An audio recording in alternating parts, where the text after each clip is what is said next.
Hello everyone, today we talk about the Battle of Legnano, fought on May the 29th, 1176, one of the most important battles of the Middle Ages, indeed, um, fought famously between the Holy Roman Emperor Frederick I of Hohenstaufen against the Italian Lombard League. This alliance of cities that had come together to withstand the imperial expansionism into Italian political affairs. The historical background being extremely fascinating, but we don't have time now for talking about that, if not in outline. And today I would really like to make my first video about a battle, so a tactical history and also some kind of strategic history as well, considering at least to give the battle a strategical setting, obviously. It's really difficult even sometimes to start talking about military events, in the sense that all war is a connection of events that are very complex to understand, very difficult even to relate in terms of cause and effect. And the avatar I have, if you know who the guy is, has written a lot about this topic, and for now I would like to stick to a book I have, and to eventually just use it as a sort of sketchy base, and I will be adding all the particulars that I know about the battle. Although I'm not really an expert, I'm pretty close to this time in age in my research, and I'd say that the military history of the communal Italy is something I'm quite familiar with, but it's still fascinating in a European perspective, since here we see essentially Germans and Italians fighting. So you have to think of the Middle Ages really as a very long-range warfare theater, in the sense that really warfare was something very that reached on a long scale, but especially it was participated by people who came from many different countries. And we can say that European warfare at this stage, in the late 12th century, was extremely homogeneous in many ways, as here we will see how really the Italian situation was a kind of an exception in the picture, but just up to a certain point, because Italy basically had developed the best infantries of the time, at least in Europe, but this can go well also for the Near East, North Africa. I mean, a large scale, essentially because they had very strong urban classes that could support such an arm. So Italian infantry at this point was something, a very good compromise between quality, number, and also morale, because this was a kind of a moment in communal history into which the popular classes were kind of pushing towards the top, and they were quite warlike in their own fashion, although very aggressive, better saying, because they weren't professionals of war at all. They would be people who essentially joined the knights into warfare. The communal, the Italian communes actually having knights on their own. I mean, this is the full feudal age, and the same Italian communes were ruled de facto by the feudal aristocracy. That on this term feudal, there will be a lot to debate, because actually the Italian knights were kind of a class a sensual class. I mean, their nobility was based more on the properties that they owned rather than their collocation in a feudal frame at a universalistic level. The German knights at this point that fought together with Frederick Barbarossa were kind of full feudal knights in this sense. Some of them would be actually also mercenaries, but still coming from areas like the one in Germany into which chivalric society was kicking in as well. Because Barbarossa, if anything, was the one who imported into Germany the French feudal model as it was developing in France, and it was really bringing a lot of advantages from a military point of view, because you know that feudalism basically it has many kind of backsides that are not very good politically speaking, but at least it provides you with a very solid mounted professional elite that if you don't have very large estates, it can't really be produced. In fact, in Germany, you can see that even up to the beginning of the 12th century, the infantry being something still quite strong compared to Western standards for an old Germanic tradition that usually in especially in the lands of Germany were quite thickly forested and marshy in many ways, kind of relied on the old Germanic tradition of foot soldiers. And although cavalry was already developed in there, think at the Teutonian times and how German knights were able to defeat the Hungarians that were quite skilled horsemen in their own way, had seen a kind of a difficulty in making the feudalism on the French standard really developing. So this is the kind of background that is quite interesting, and the Italians fought with infantry together with cavalry, and infantry, generally speaking, was present also in the other European countries, but where the feudalism had spread the most, essentially this infantry was kind of non-influent. It mostly had logistical functions. It could fight in conditions of emergency. They would be equipped to do so, but they normally wouldn't have the strength to really meet the cavalry in open field.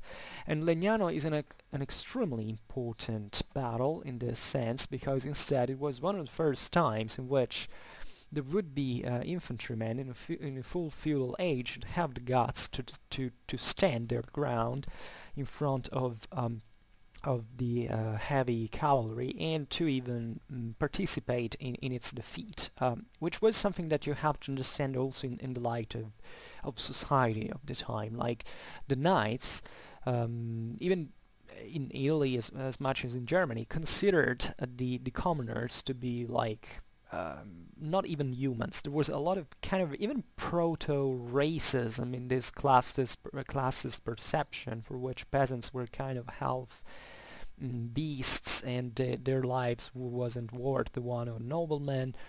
It was a pretty kind of a very dark, cold way of thinking. I like cavalry best because to me it's kind of emotioning, and definitely our Western society has taught us to like chivalry and knights and all. But indeed, the commoner's perspective in here is something that really turned up to be not just important from a merely historical point of view, which is obvious, but also militarily competitive towards the elite of the feudal world that was probably the medieval knight is the acme of as any other feudal knight also in other areas of the world, like in Japan or Persia, or where it was a feudal society, the peak of individual professionalism of a soldier. But war is not won by the best individual fighter. It's fought also. It's fought in a fashion that requires a lot of collective training, and also in here. the Western chivalry had a huge collective training that actually made these knights so formidable in open ground, capable of being very very well ordered, managing to keep a thickly compact formation during the approach to the enemy. And that really struck fear among any other opponent at this time. Having said this, more of these details later, especially when I will be discussing the numbers and the organization of the armies as here we were. But giving a bit more of a political context, here we are. The Battle of Legnano was fought in the fifth and last Italian expedition of Frederick Barbarossa into Lombardy, into Italy in general. But the bigger deal was indeed Lombardy, because Lombardy at this point would be an extremely rich and developed area of Europe. As a matter of fact, the wealthiest one. Especially for per capita wealth. The Italian city-states in communal Italy being really rising at a very accelerated level. And these cities theoretically belonged to the empire, because the Kingdom of Italy was part of the Holy Roman Empire, and what the emperor was asking essentially was to recognize cities to recognize the imperial prerogatives, that we're talking about rights and therefore revenues, in the government of the city, in the urban affairs. And telling the truth, this was also the idea of the same Italians. I mean, at that time nobody was really questioning the authority of the emperor. In the universal perspective, the idea is that the emperor had to comfort and to help the local communities. The only problem is that the German emperor had been far away for long times, and now Barbarossa was essentially requiring very heavy tolls in this sense to these cities. You can argue that the German mistake was to ask too much to the Italian city-states without co-opting their aristocracies into the imperial system, which is something that has to be understood as a mistake also in here from the German perspective, in the sense that the Germans didn't have anything like what was happening in Italy. I mean, their world being still very backwards and primitive, and based especially on this aristocratic primacy, while Italy was really kind of a monstrous political system at this point, in the sense that cities were ruled by commoners, by people who weren't framed in feudal hierarchy, as I was saying before. So when the Germans arrived, obviously they understood that they couldn't, that they had to adapt to new situations. But in a longer perspective, you can see that they asked too much. Really, one thing would have been to bargain the conditions on an equal ground substantially. Instead, Barbarossa, who was I esteem a lot as a man, as an individual, was a true believer in the idea of the imperial rule and imperial authority. He had also a lot of moral scruples, telling the truth, but in this sense he went there with an iron fist. Basically, he wanted to draw all the resources that these cities produced, which were immense. And the proof of this is that during the wars in Lombardy, even the cities that had been sided with the Germans, because actually they had been aggressed by Milan specifically, which was the largest and most powerful city, eventually sided with the same Milan against the emperor, because they recognized that the emperor that they had called for help basically had forced the hand too much and had imposed conditions that were unfair even for their own standards. So they preferred to ally between enemies into this Lombard League. You have to think that Italian city-states were quite of a distrustful of one another at this point, being quite ferociously in competition the one with the other. So from this point of view, you can really understand how strong the Italian reaction was at that point. At this point, Barbarossa had the Legnano is really the campaign of Legnano is really the end of the Italian involvement of Barbarossa, at least from a military point of view, in the sense that these wars had been going on since for more than 20 years. Or for, I don't remember whether, for almost 20 years, but they have been very long and costly, and there had been other battles among the, between the Germans and the Lombard League, and with various results, Milan being destroyed by Frederick at one point, but the Milanese had so much wealth and so well placed on the trade routes that they rebuilt Milan from scratch. And they were capable of standing against the emperor. The Pope would help the Lombard League at a point. The League even founded a city in his own name, which was built with strategic meaning for halting the emperor's offensives.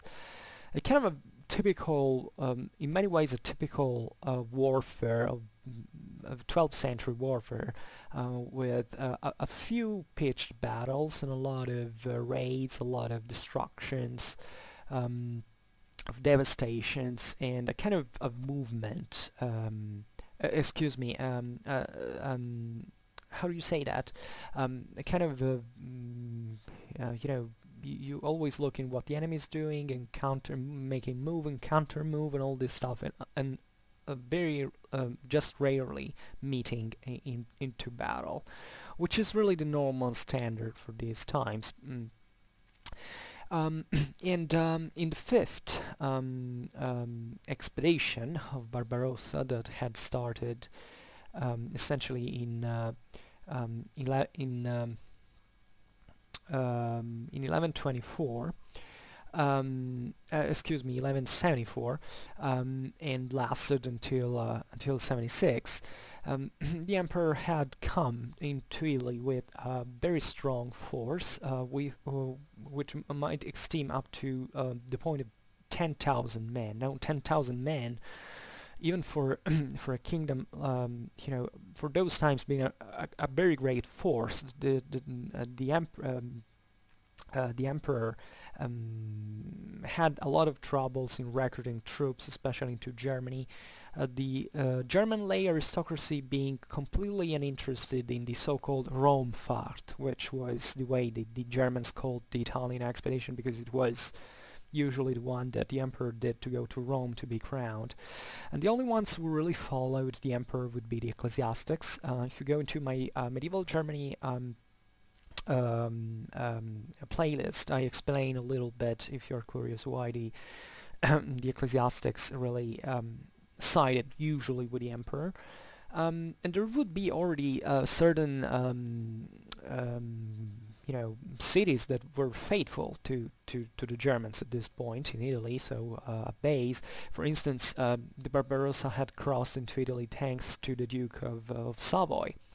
There would be a lot of international playing into this. You don't have to think the wars between Frederick Barbarossa and the Lombard League as something local or provincial. Really, the whole Western political balance really revolved around this thing. There would be influences from the French, the Byzantines. I mean, it was a very globalized scenario that now I don't have the time to explain, but just to make you aware of what it is.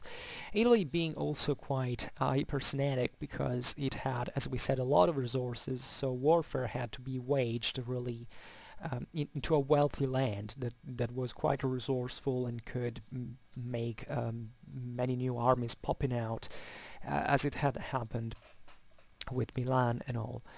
And there would be a point, I mean, this huge army of 10,000 men from the time standards would actually seem to be crashing against Lombards.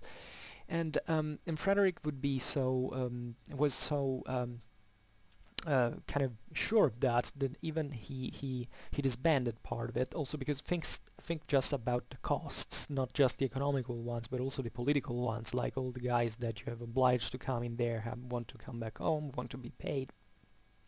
They can't cause trouble into Germany, so a lot of problems like that.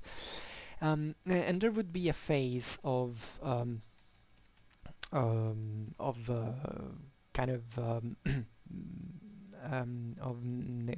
negotiation with the Lombard League. Negotiations being here constant, like in the wall warfare here, it would be continuous movement of ambassadors going back and forth, which was complicated by the fact that although there was a common Lombard League, within the same league there would be, I mean, every city had kind of its own opinion, so what to do. And it was especially in conditions, in such risky conditions like those, I mean, there would be a lot of talk, a lot of negotiation, in fact. And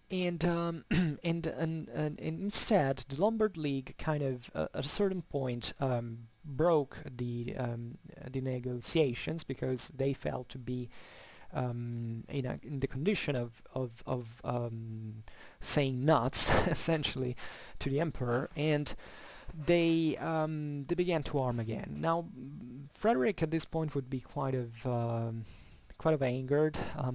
Was a quite impulsive, sensual man. He couldn't tolerate these guys essentially rebelling to his imperial authority. And he was desperate because he needed more forces, which he urged other German princes to send helps for, mainly the Archbishop of Mainz, or Cologne, I don't remember. I think it was the Archbishop of Mainz, yes, but also and especially a guy who was Frederick's cousin, Henry the Lion, Duke of Saxony, who had a bit of up and downs with the cousin because he wanted to expand his duchy, and there had been warfare also between the two, and the guy basically requested Frederick certain privileges in turn for sending his Saxon knights in expedition into Italy. And Frederick had really begged, kneeling, the guy for sending this as a relative, we can say, this help. But when the imperial authority was, in this sense, flattered, in the sense, yeah, okay, I want something back, he said no. And just for telling you how Frederick was so kind of very stern, very moral in the way he dealt with the idea of the empire that he so much cared about. So he refused essentially the help to give those privileges to Henry, who didn't send the Saxon contingent, which seemingly, considering the outcome of the campaign, might have really reversed the scenario, in the sense that the Duke of Saxony had quite a consistent force to send in Italy. And he didn't. So at this time, in the May of 1176, Barbarossa was in Pavia, in the Italian city of Pavia, that is quite close to Milan. So Milan would be at this point it was the leading city of the Lombard League, the most powerful, as we recalled. And so Pavia is a very good headquarter for waging war with Milan, because there is not really much in the middle. He had reunited, and Frederick had reunited his own forces there, while the Lombard League was still kind of not really, they hadn't brought all the forces together. Think about the difficulties even of managing the all the forces of these cities that were mostly at Milan, Lodi, Piacenza, and Alessandria. They're all cities close to Milan.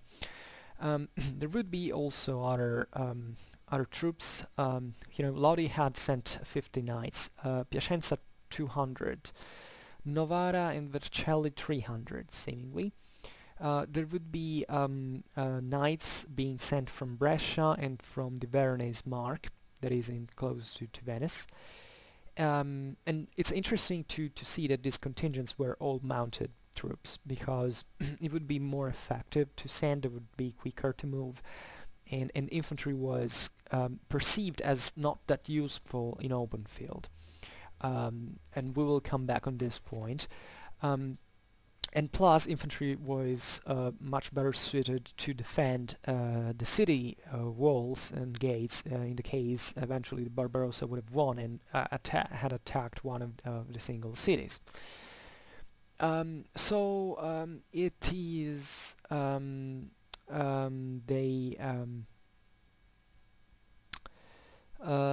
many of these infantry actually remained in Milan as well, although they would see actual warfare at this point. And Barbarossa at this time was really expecting for further reinforcements to come from the north. They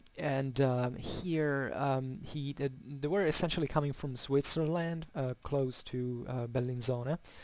And there was a point, because if you look at the map, Pavia is like in the opposite sense, and there is Milan in the middle.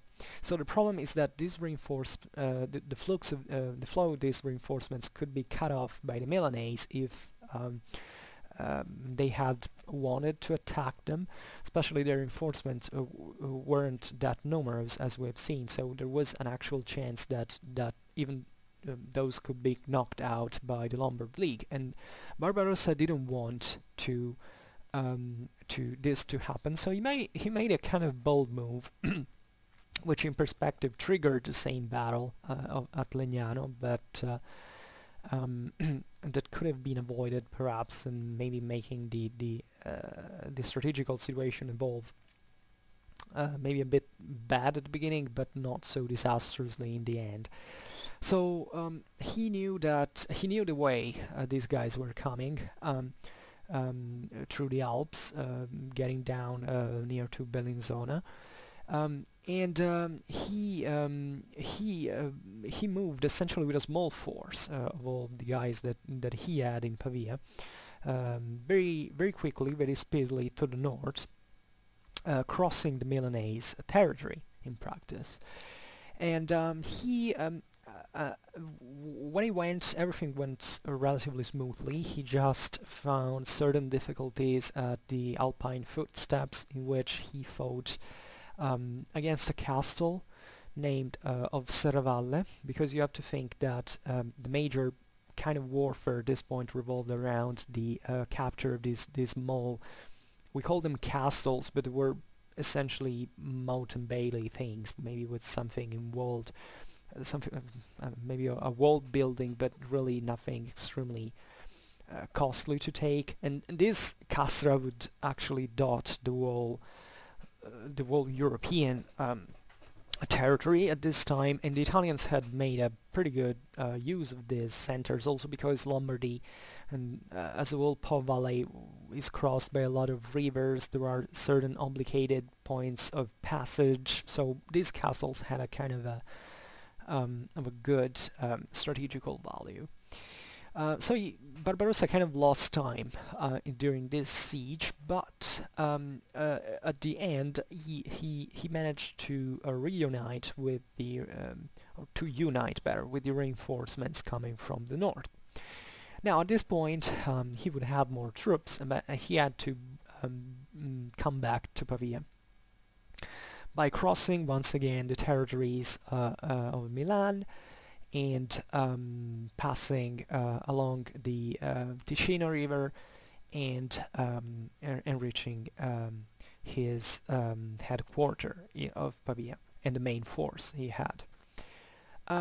So there would be a problem at this point, because all the roads that that led south back to Pavia were controlled by the Lombard militias, and at that point he decided to kind of make a not to waste time, but to act against once again on speed.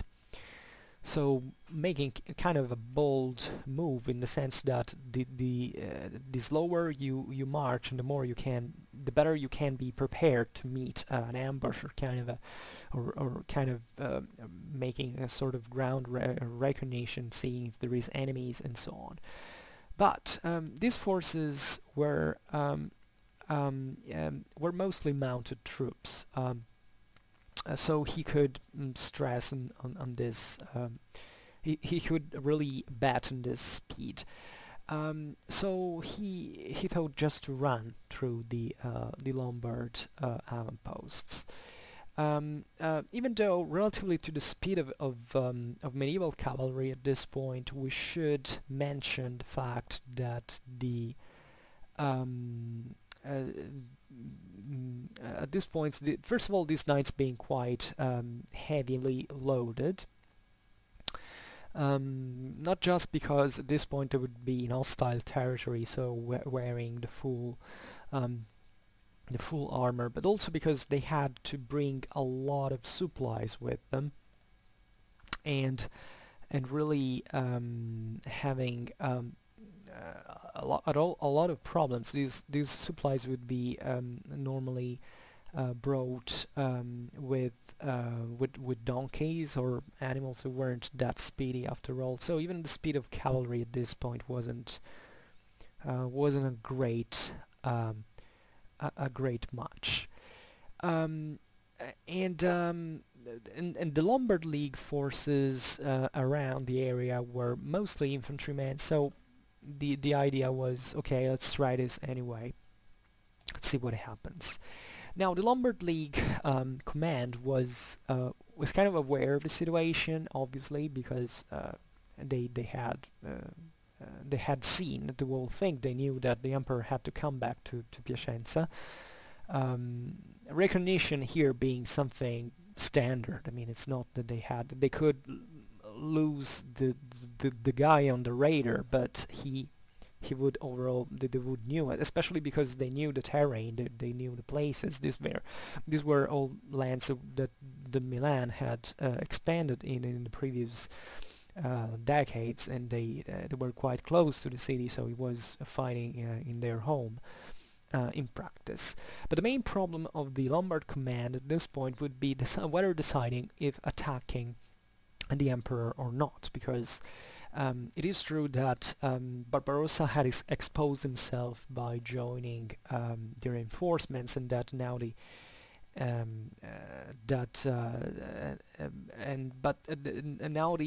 Lombards had basically to meet him with more troops, while he would come back, and that could escalate into a larger battle, as it would happen, as a matter of fact. And meeting the emperor in open ground was a kind of a risk, in the sense that we have said how it was extreme. First of all, the Lombard League had their own knights. They even had more than the emperor in his detachment.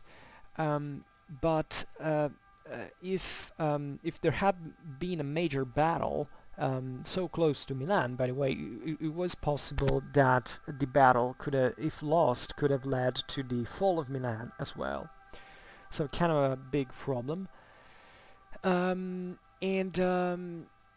was the doubt on whether to attack the emperor with the forces that were available at that time in Milan, or waiting for the reinforcements from the other Lombard League's cities, and meeting a major and maybe making the battle in another time.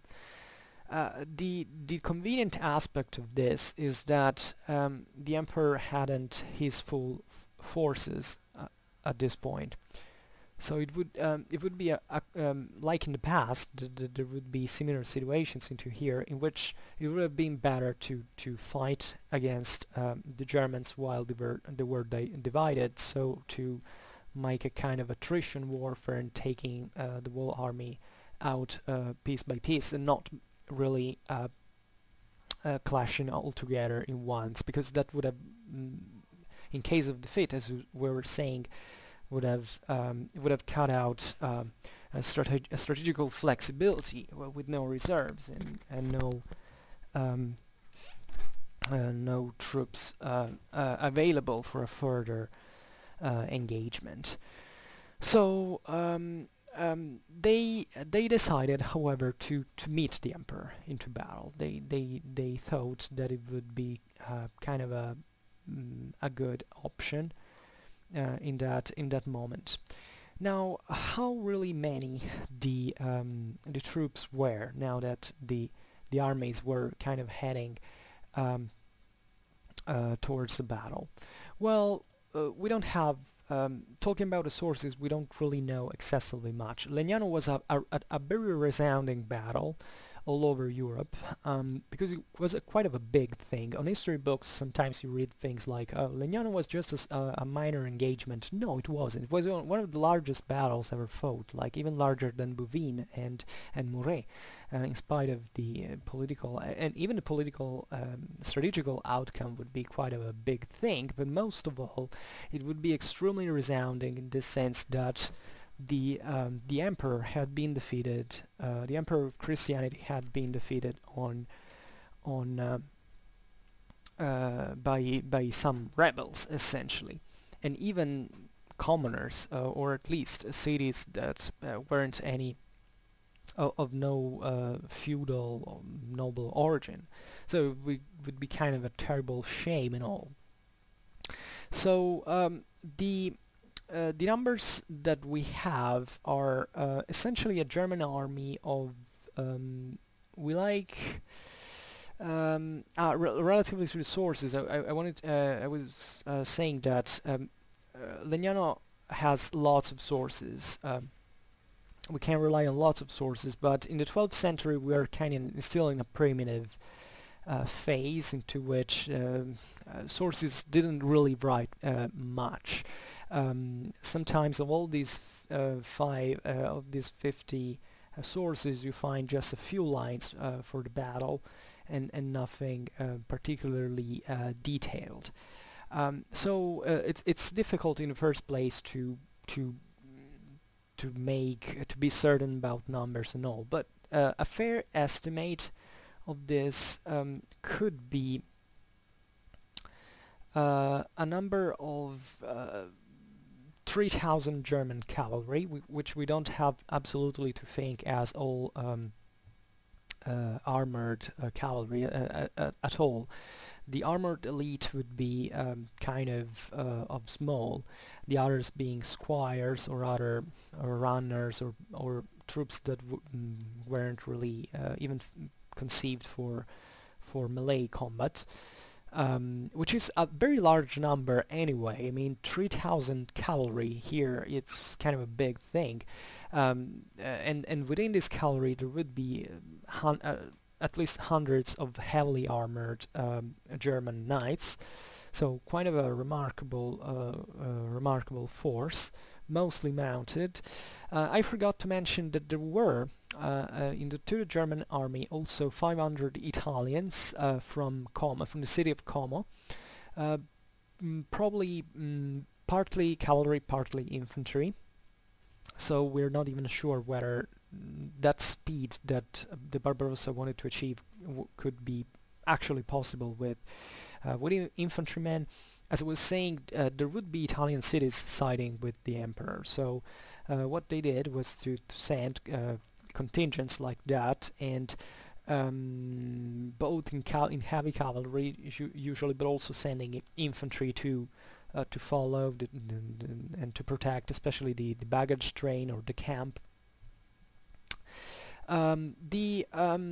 the Lombard League had actually a much larger force, at least in proportion, maybe including 4,000 cavalry, which wasn't at all much different from the German one in the sense that Western cavalry, Western knights being pretty much standard in training and equipment all over Europe.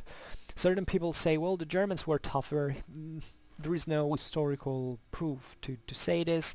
Indeed, there are. If you look really at all the engagements that happened in these years between the Germans and Italians, the idea that the feudal contingents, also the Italian ones, being on average a little bit stronger than the communal knights, but this is really kind of speculation in the sense that it is true the urbanized aristocrats would kind of have a different life from a guy living in a castle with all the land around, but they still had their own properties in the countryside, would engage constantly into warfare, into fighting. So to me, it really doesn't make sense to draw a line saying the Italian knights here weren't much of the feudal force. No, they were. Even if you look at equipment, if you look troops in general, in their engagement, they were quite fine troops. Actually, also very very good. In many ways, but it's still possible that, and I think it's definitely possible also considering how the battle would turn out, that the German knights being stronger. Also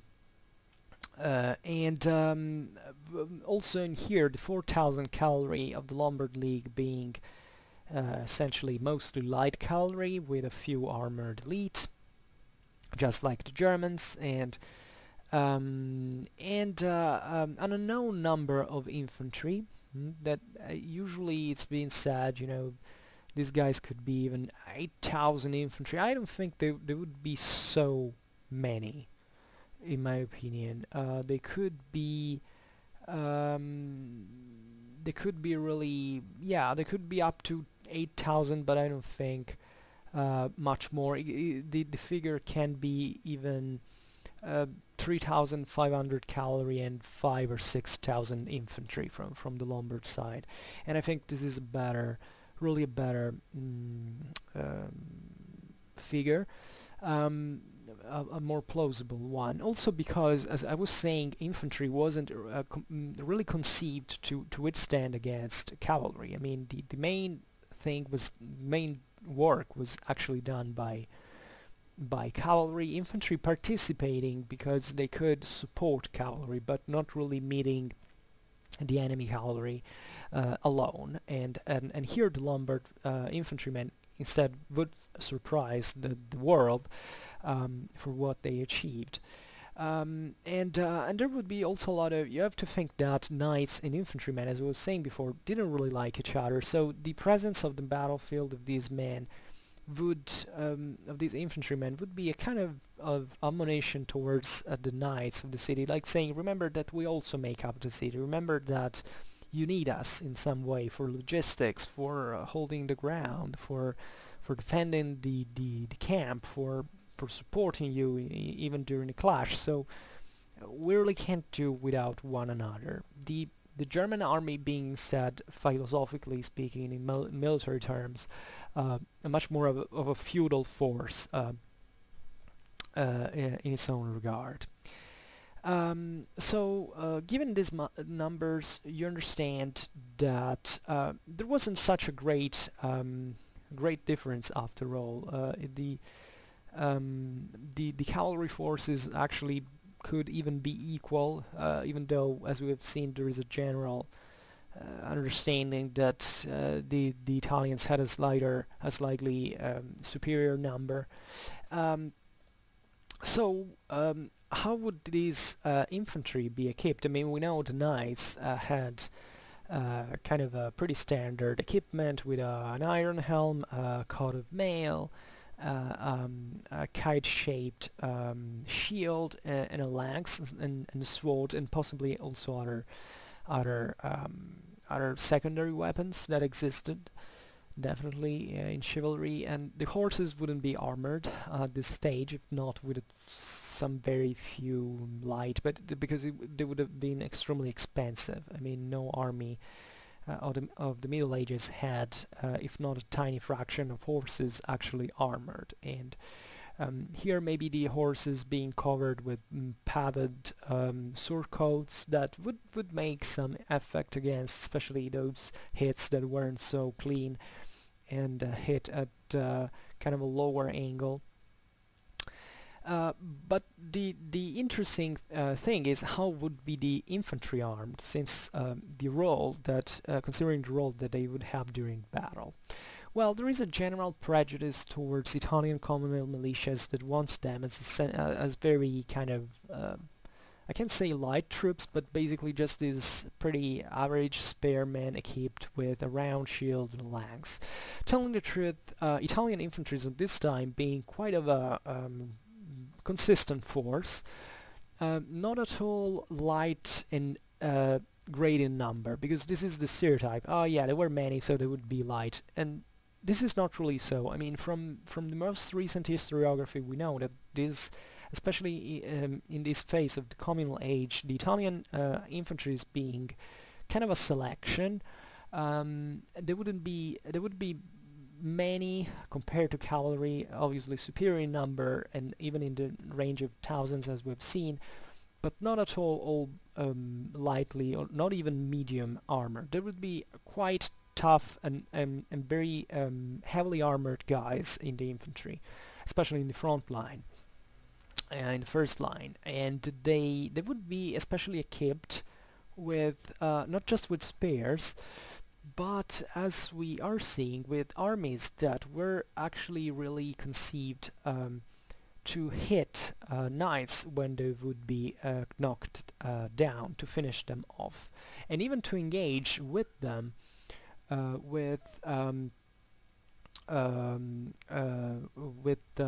this trauma weapons, which is something that you find during the 14th century, where there is the bigger revival of medieval infantries, like think of the Flemish Golden Dog, these spiky clubs essentially that could both hit with a point and then smashing the armor with a sheer weight.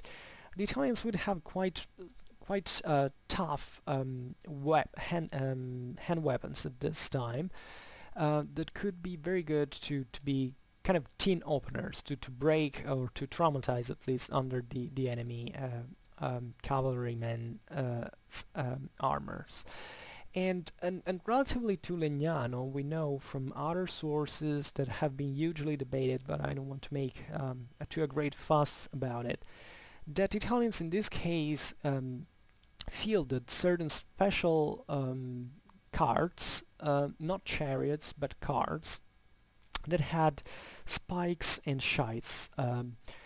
So kind of sheathed, I don't know, you call that, carts that had supposedly to be used against the enemy cavalry, but that we don't really know what kind of role they had during the battlefield. It's still very interesting because it tells you how military technology in Italy at that time would be extremely advanced, especially in the north, contrarily wise to what people say was the Kingdom of Sicily, like very technologically advanced because it was closer to the Near East, where there would be a kind of, or the Byzantines. No, really the place that had more potential for the development of arms, and so a considerable development later also in developments of trebuchet and crossbows and all was actually northern Italy at this stage. And we know that falxes and other other weapons would be really like bill hooks and other stuff like that would be in use among the infantry. Pole arms would be also there. The Italians using pikes at this point, he has pikes because we don't have to think about the pikes of medieval of the Renaissance, but of pikes in the sense of very long spears that were used to counter enemy cavalry. Sometimes actually they would be long as much. There's a hugely complicated thing behind this because the sources are very imprecise. We know very few about this. But we can think of lances that would reach up to 5-6 meters at this point, and that you understand would be quite effective against cavalry. So the Italian infantry being actually at this time also very cohesive on a municipal base.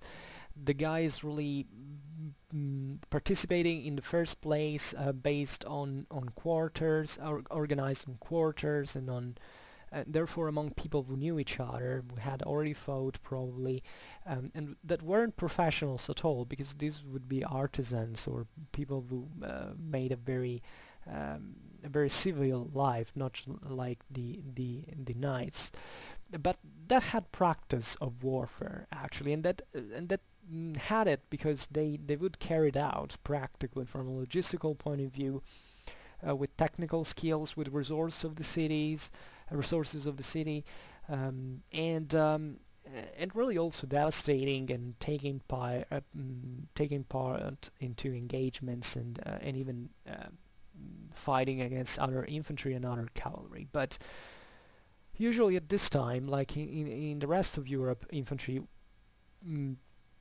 at best being conceived for containment maneuvers and not really for advancing or attacking or being aggressive.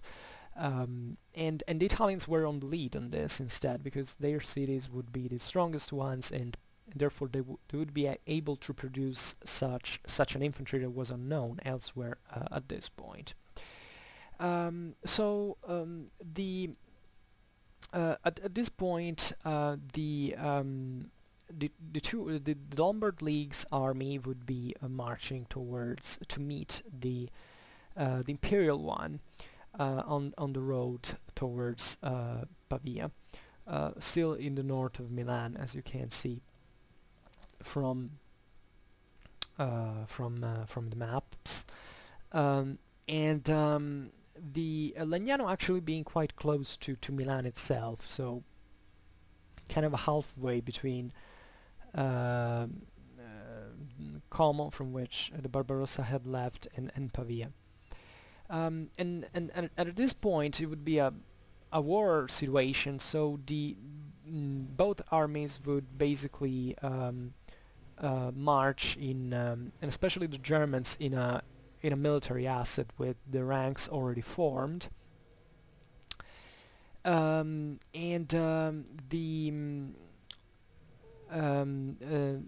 first clash at this point would occur between the avant-gardes from the city of the town better of Cairate, where Barbarossa had spent the night.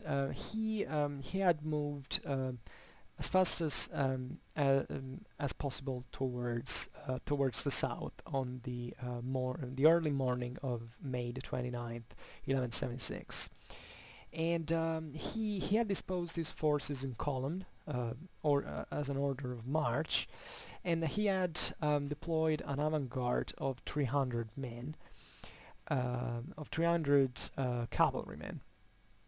And the main body of the rest of the cavalry following it.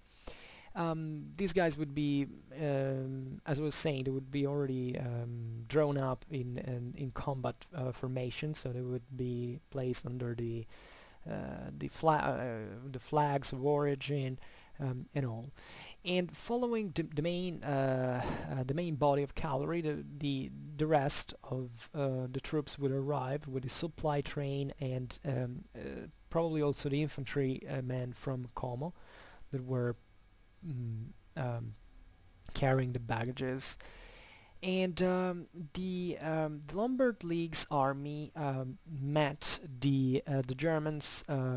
Was intended to meet the Germans in the plan of Borsano. The the infantry seemingly had already having already deployed and around the so-called carroccio. The carroccio was a cart, not the sheeted one I talked about before. The carroccio was essentially a cart with a sort of structure framed in wood, with usually a bell that was the bell that was used to practically to muster the militiamen around it as a gathering point, both in the city and on the battlefield. And it was a kind of a symbolic the symbol, not really of the city in itself, because this is a kind of misinterpretation, but seemingly of the people, I mean of the commoners. So it was a symbol of the infantrymen and not of the cavalrymen.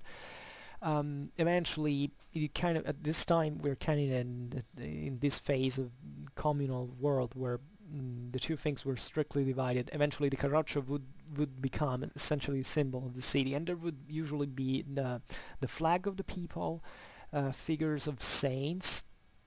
You could find everywhere on the flags and the shields painted, and maybe even obviously the symbol of the city, and it's where the priests celebrated the mass before the battle from. So it was a very great meaning, and the Italian infantrymen relying as a symbol really to boost their morals. To boast their morale, because there would be an eminently practical reason for this, because normally every kind of unit at that point would serve under a flag. But infantry, differently from cavalry, couldn't really run much away. I mean, if a cavalry unit broke, they could flee on horseback.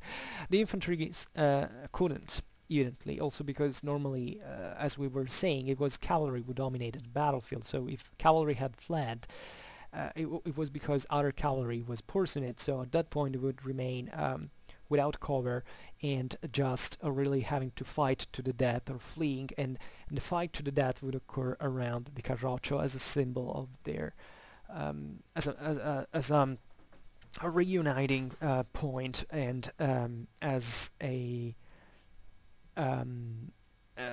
as a symbol of the same of the same people, as we were saying, of their own personal identity. At this point, the cavalry, the Lombard cavalry, deploying also in the surroundings of the infantry, and waiting for the enemy to attack. And the Lombard avant-garde, there would be a Lombard avant-garde as well, that was seemingly made up by 700 knights from Milan and Brescia, who had run out in exploration just to see where the enemy was. And the Italian avant-garde and the German avant-garde met. And as we were saying, the Germans were only 300, so the Lombard avant-garde was able to make the German avant-garde withdraw. We don't really know how this happened, whether the German avant-garde was able to withstand the attack of the Lombard avant-garde right in time for the rest of the German cavalry to deploy, to fully deploy and to meet the enemy, or if simply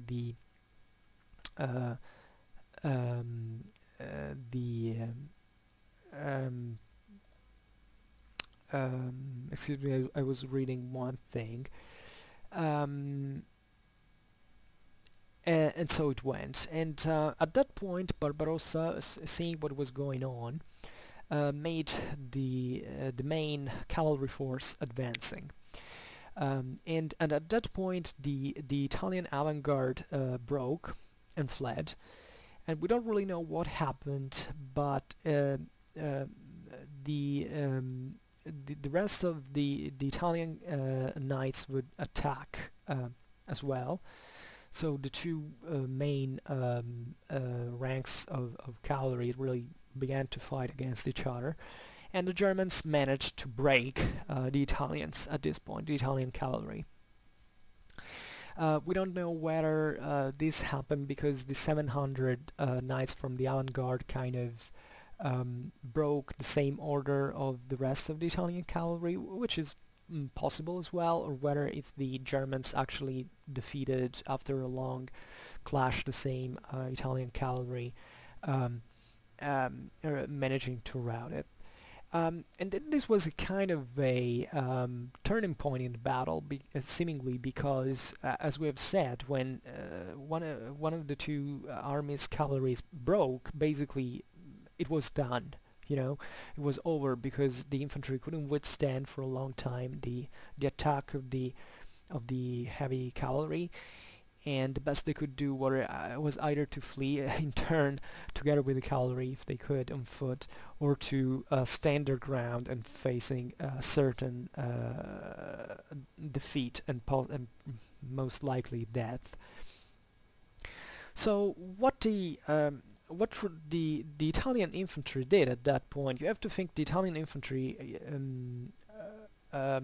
was seeing what was going on. I mean, they immediately understood what was happening, and it's likely that the Italian infantry, first of all, we don't actually know where the battle took place. I mean, there are a bunch of places, just for making considerations about the battleground, that are plausible places. I mean, Legnano is a town in Lombardy. We know more or less where the battle was fought, but we don't actually know the single place. And there would be a series of places that are very good for an infantry deployment, especially in the correspondence of certain ditches. Sometimes we think that certain ditchings, certain ditches and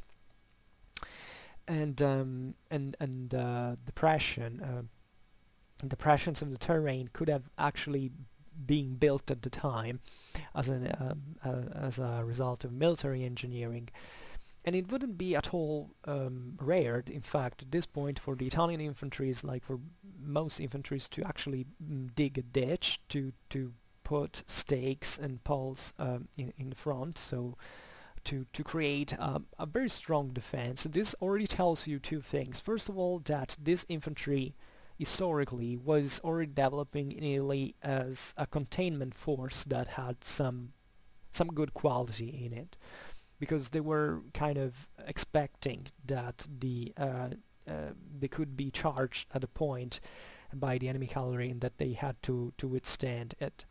Because, as I was saying, it was an inconvenience that could happen. They had followed the cavalry was broken, and it would be a natural consequence at that point to be attacked by the enemy cavalry. Secondly, it also tells you about the actual logistical skills of these armies that, as we know, were quite formidable. The logistics, in general, medieval logistics, there is this prejudice as if it had been such a difficult thing to achieve. But if you look at the speed of medieval armies, I studied many campaigns at this point. I don't understand where these prejudices come from. They marched as fast as Roman armies. I mean, it's possible that in places like Italy or in elsewhere, maybe the ground was kind of better, there would be better roads or stuff, but what you see here is the average that the armies really could do, like 30 kilometers in a day without a great problem for several days in a row. So yeah, if there was a very bad weather, if the terrain got muddy and all, but things could slow down, but this is normal even today. But the actual logistical standards of these guys seem to have been very, very good, and you have to think that among these infantrymen there would be like workers, quartermasters, people who worked for building constructions and all. So they had even the the tools for creating something so like a camp or ditch and fortifying positions in a very short time. And we know, as a matter of fact, also from other sources, that this was the case. And so at this point the infantrymen decided to withstand, because the Germans, after having routed the Italian cavalry, they followed them for a while, and then they turned on the infantry, trying to break it. Now this is quite interesting also from the feudal side, in the sense that we know historically, you know, certain people could ask, but you know, charging infantry is something dangerous, isn't it? I mean, there would be many times in medieval history into which infantrymen repelled heavy cavalry. Yes, but in the West at this time this wasn't the case. At this time in Western warfare, feudal cavalry was really rising like the dominating force on the battlefield, which meant that nobody could withstand them, as the commoners couldn't withstand the aristocracy from a political and social point of view. So on the battlefield, and the commoners on foot couldn't withstand the feudal nobility on horseback. In Italy, as we've said, things were a bit different. These commoners were much more independent-minded than in other places. They were wealthier than in other places, so they could better equip themselves. They were quite aware of the political balance in their cities as well, at a regional or even continental scale. They were struggling for their own autonomy in many ways, so they would have all the necessary elements to be wanting at least to die spear in hand, sword in hand against these aristocrats that they hated, by the way. Not just because here there were foreigners who wanted to impose their rule on their cities, but because they ruled the feudal aristocracy. As a matter of fact, in the 13th century, the people in the cities would, in Italy, would be able to essentially reverse the balance, to actually kick out the aristocrats, and paradoxically to become aristocrats themselves. This is quite fascinating, but we don't have time for it. But before Legnano, objectively, aside from the edges of the feudal world, nobody had seen these guys really withstanding, even withstanding a cavalry charge. And these guys instead were quite stubborn, and they said, okay, we're gonna resist to this, at least we're gonna try that.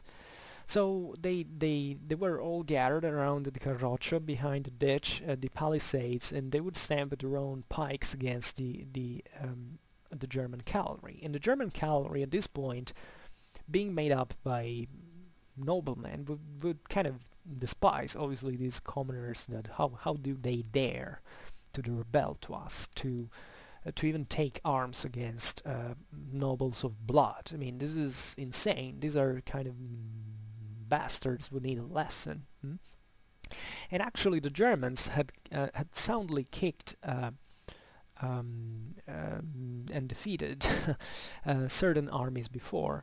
There would be, for instance, the Battle of Tusculum, into which the Commune of Rome fought against the Germans. The Roman cavalry being able to crush actually the German cavalry, in part also of the Brabantine infantry, but eventually they were attacked by other knights from another side, and caught between two fires they broke.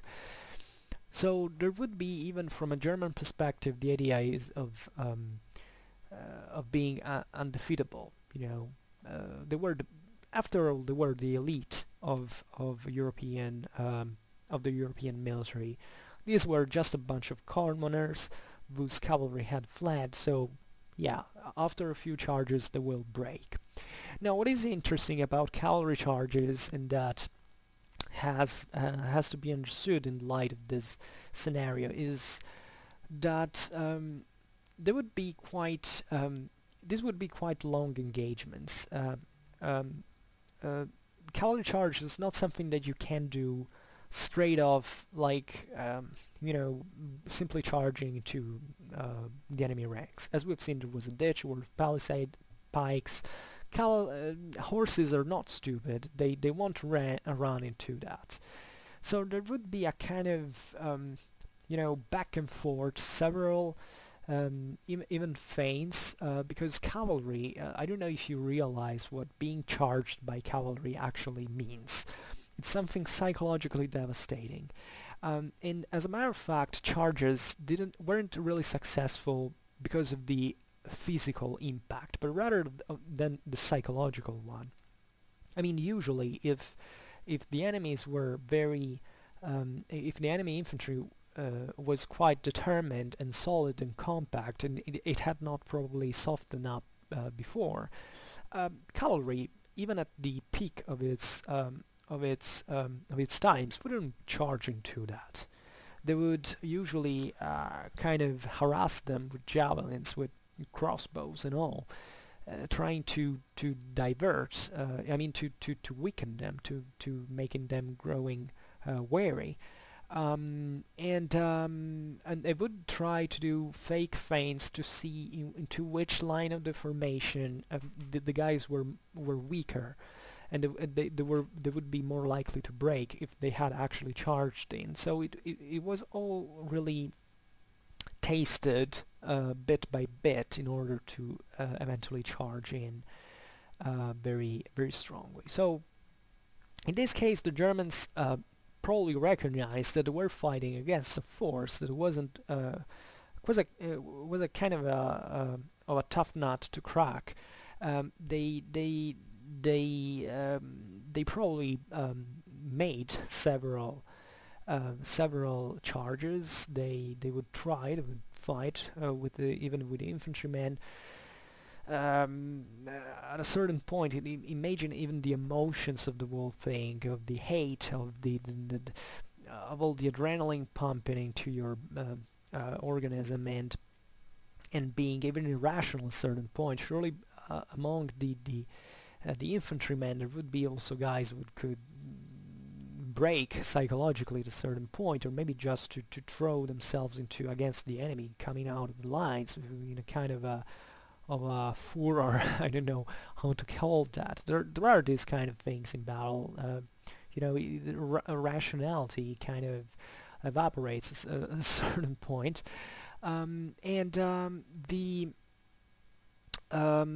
what you find in here is that, and by the way, as far as we know, because this is not certain, but probably there would be certain knights from the ones who had fled from the Italian side that might have been recovered by the same infantry. This wasn't at all unlikely or uncommon to happen.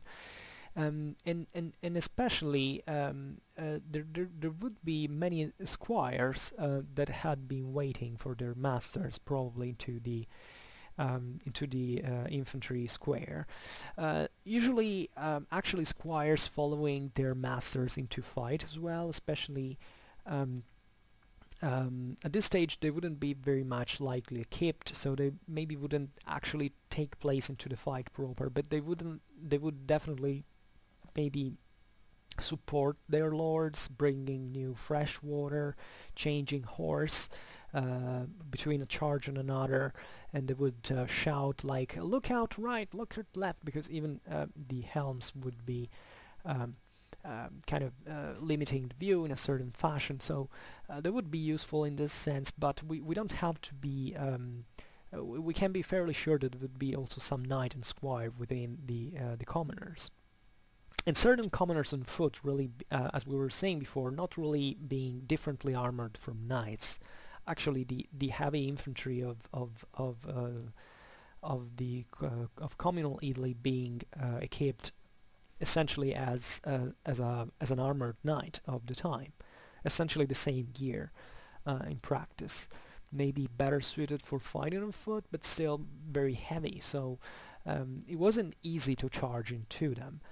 But the situation was hopeless because for how much this infantry could be effective, they couldn't really resist more than much. Um, the Germans evidently were counting on breaking the Italians quite easily, and insisting to really achieve it. Now, what it seems to have happened that really reversed once again the battle, this time in favor of the Lombard League, was that a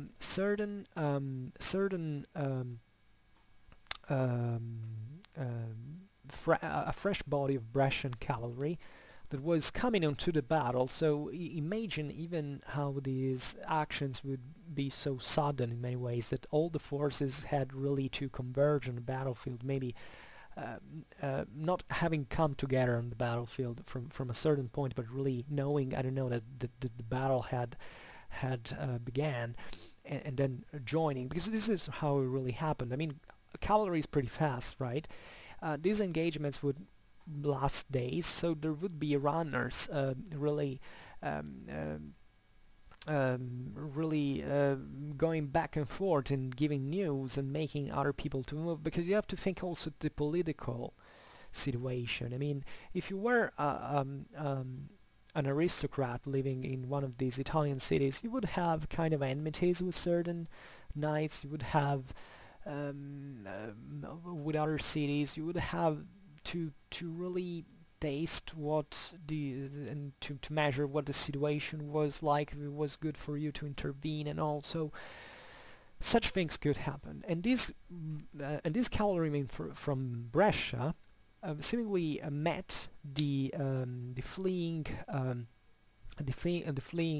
Milanese knights that at a certain point, after the Germans had stopped hunting them and pursuing them, they had rallied in some fashion, and all together came back on the field. And this is the moment, because they would be ordered enough to launch a charge, because you don't launch a charge if you are disordered.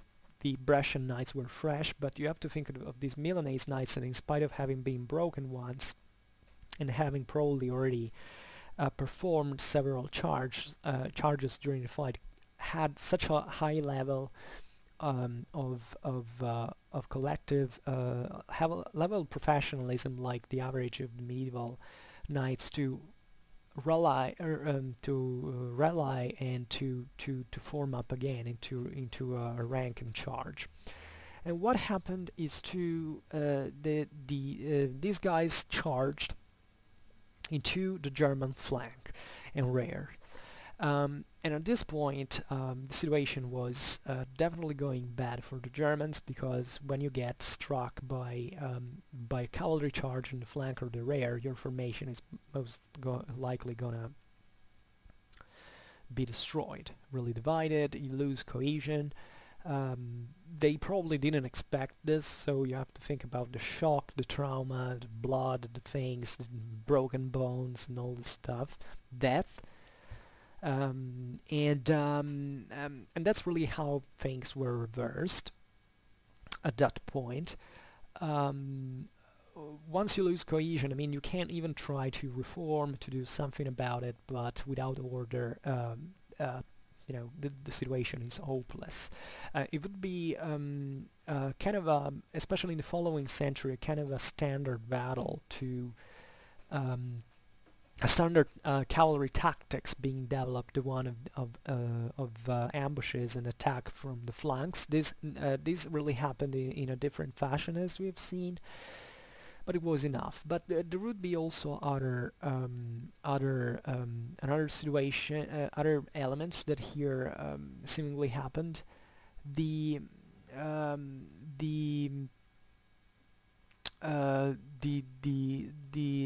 Barbarossa had fallen, seemingly. I mean, during the melee, the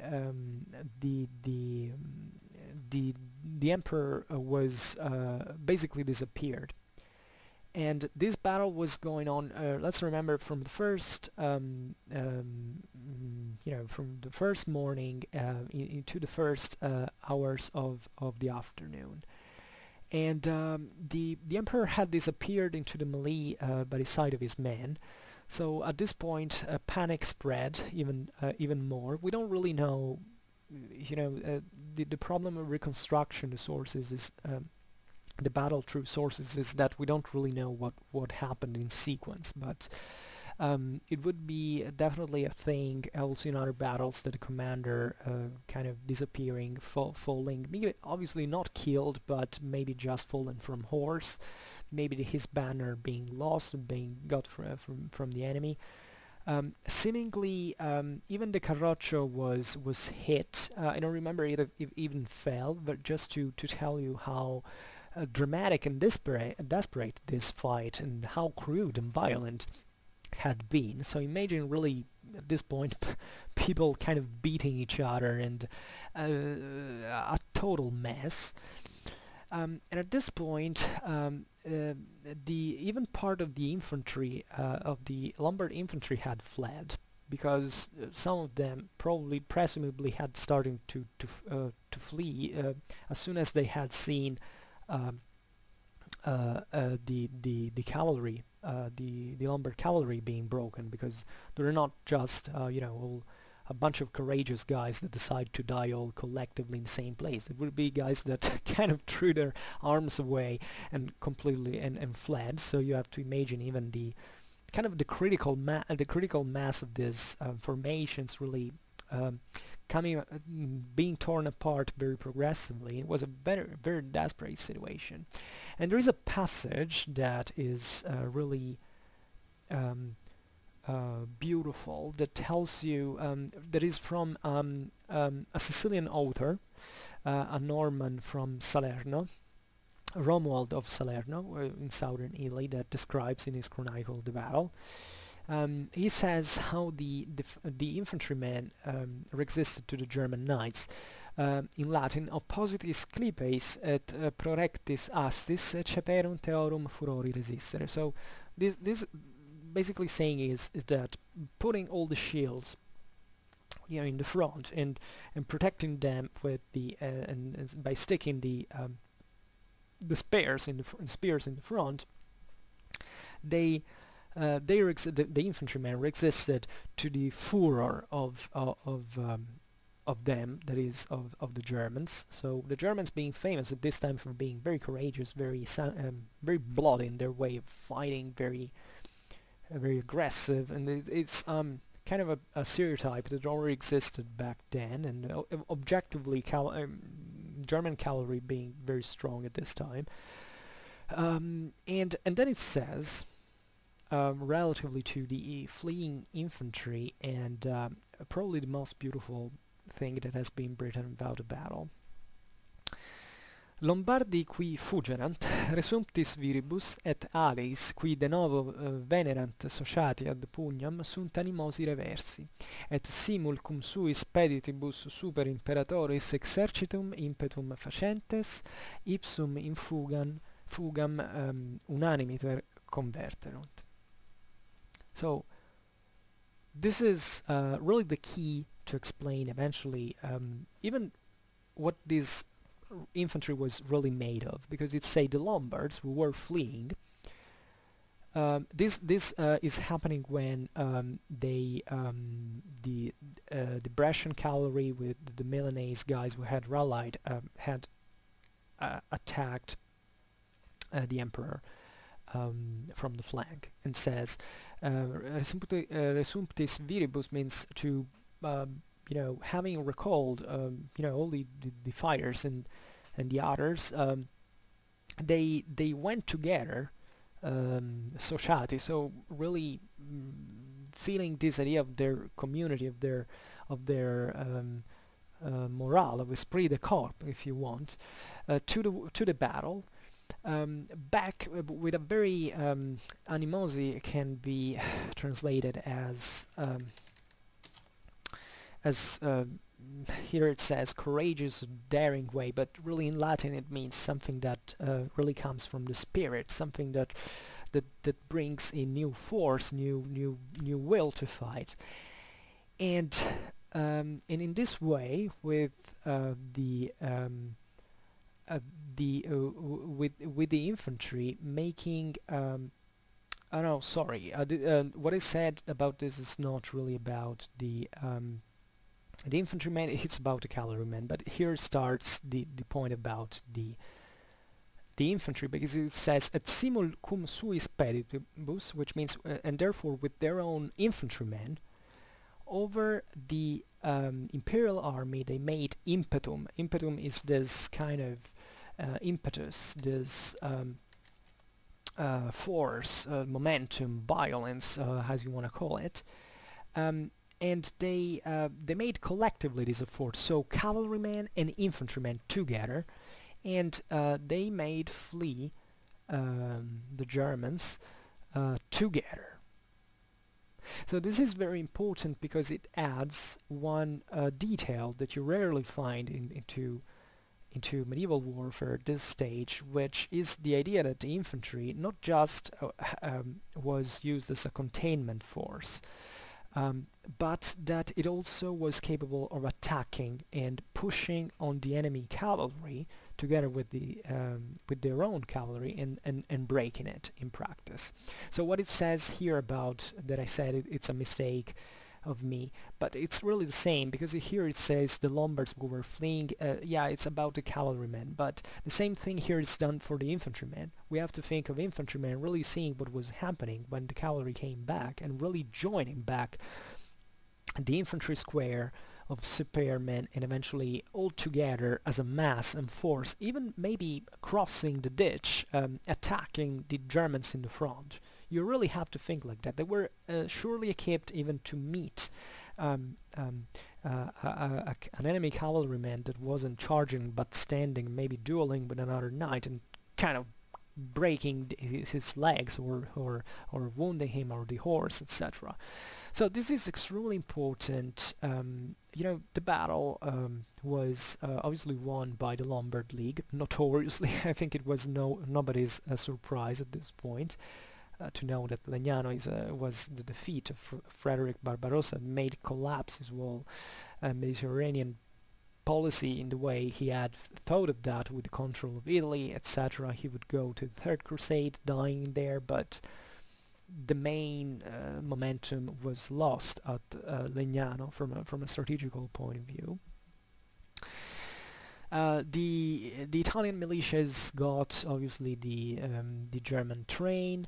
They got a prisoner. They got first of all a huge booty.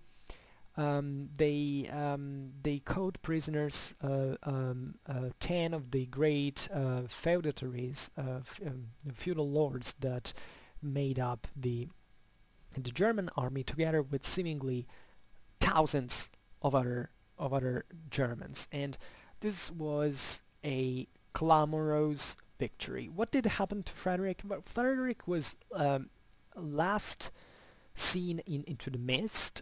He would be a terrific fighter. He would fight in the first line. He was an extremely courageous and a true knight of the 12th century. One of the great, can say, heroes, we can call them from a chivalric perspective. And he disappeared for 3 days. Nobody knew what his fate had been. You have to imagine, even at this point, that it wasn't easy to recognize a king from the rest of his aristocrats. So if he had died, he would have been likely being spoiled of his armor, of his insignia. He might have been recognized, but if you really get, I don't know, a falx hit in your face, you know, your corpse is, I don't think it's going to be recognizable at that point.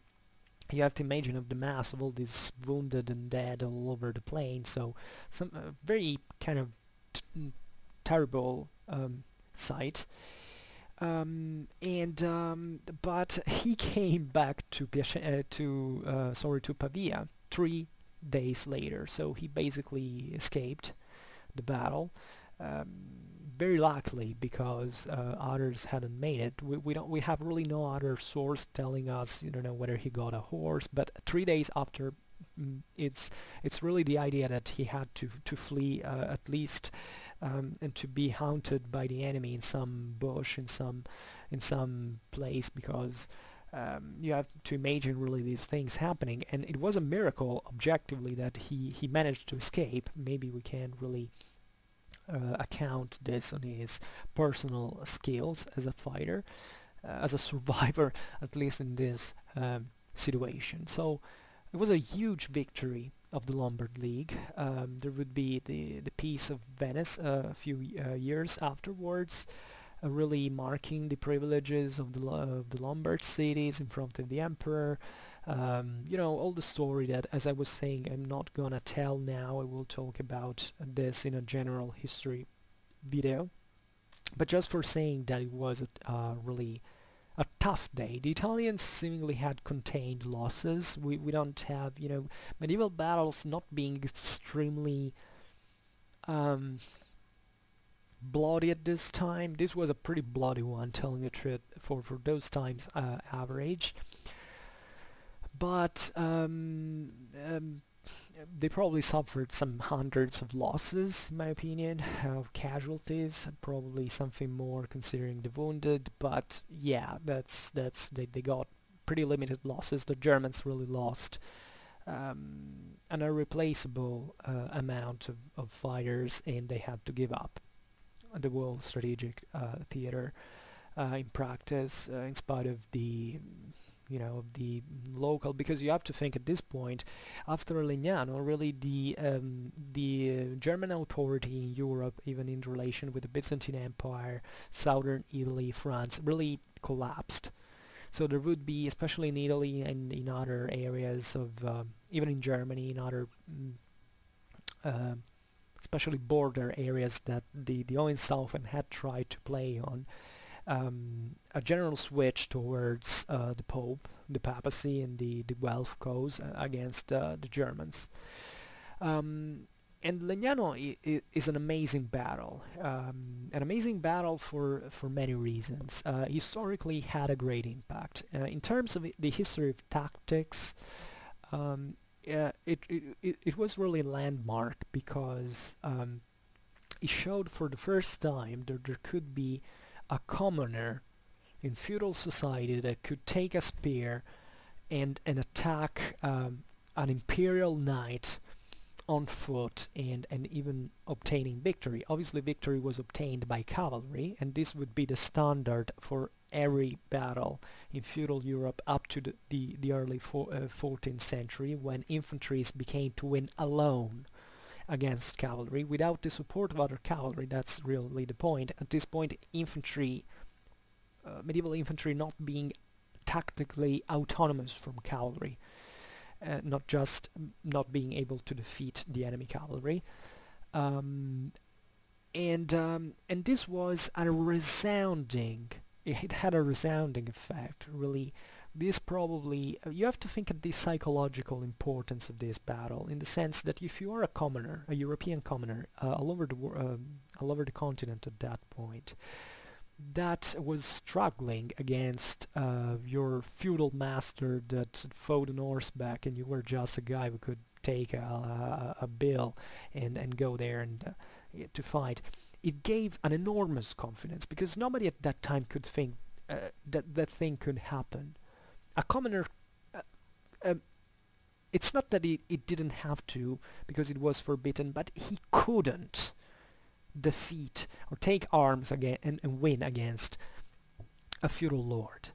It was impossible, inconceivable. So you have to think of all the kind of the moral impact that this had, all the confidence that this spread, even in the development of infantries in Europe. During the 13th century, after Legnano, there would be, first of all, other battles that proved that Italian infantries were growing stronger, and that could face even willingly and without the support of cavalry the feudal knights. even though cavalry, for one reason or another, always resolved the clash. The Italians eventually didn't make it in the 14th century to make the leap towards the complete autonomization of their own infantries, because they began in turn to go down. It's a complicated story, but I will definitely tell it one time. But they had been path openers. They had managed to really show the world that it was feasible to go on the field face to face, standing your ground and making it. And that would have a great political impact in many ways. So that's in many ways the defeat of Legnano kind of granted communal elite to grow increasingly, and there would be other wars between the Swabians and the Lombard League especially during the 13th century, with Frederick II, Frederick the First nephew. But at that point, Italy was really exploding. It was really growing at such an accelerated rate that at that point you couldn't really defeat it, but just try to take friends in it and fight for you, hoping that it would be more or less faithful to the imperial cause. And this is really the importance of Legnano and of the outcome of this battle, what we can learn from this battle. And it's very interesting because, among the other things, it shows that these infantries were still capable of regrouping after having been broken. There would be other battles.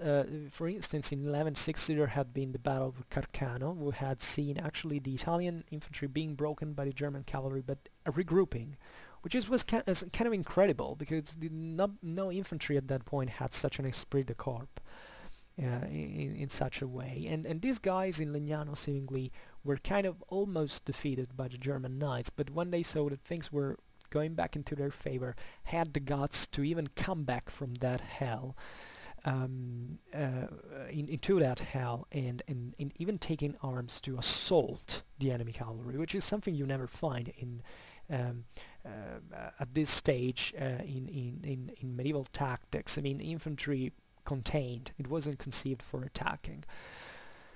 The Italian communal infantry could do that. Some of them would be enough armored, enough determined, enough prepared in many ways, having experienced, by the way, some of the most atrocious scenarios of war in the Middle Ages, like the wars between the Germans and the Swabians and the Lombard League were quite ferocious. So it would be people torn to pieces, people who had to, it was a very tough thing. It would be a fight with no quarter, and these guys had suffered enormously. I mean, these Milanese infantrymen had seen their city razed to the ground. You know what it means, just thinking of having your house razed to the ground. Think about all the hate that you can have at that point. You can't be a good military historian and pretending to ignore the hate, the fear, everything that has to deal with the emotional side in many ways. Well, the video is already very long, and I think that I will not continue. I would like to add saying, I don't know, how the Battle of Legnano was kind of a historiographic result, a kind of a historiographical myth behind it, but I will talk about it in another occasion. For now, I just wanted to tell the battle, and I hope that it was kind of clear how it went. If you have questions, please feel free to ask. If you liked this video, please share it. Otherwise, leave a like or subscribe to my channel to receive further contents. And for now, I thank you heartily for listening to me. I see you. I wish you a nice time. I kind of failed my last line. I wish you a nice time and see you next time. Bye.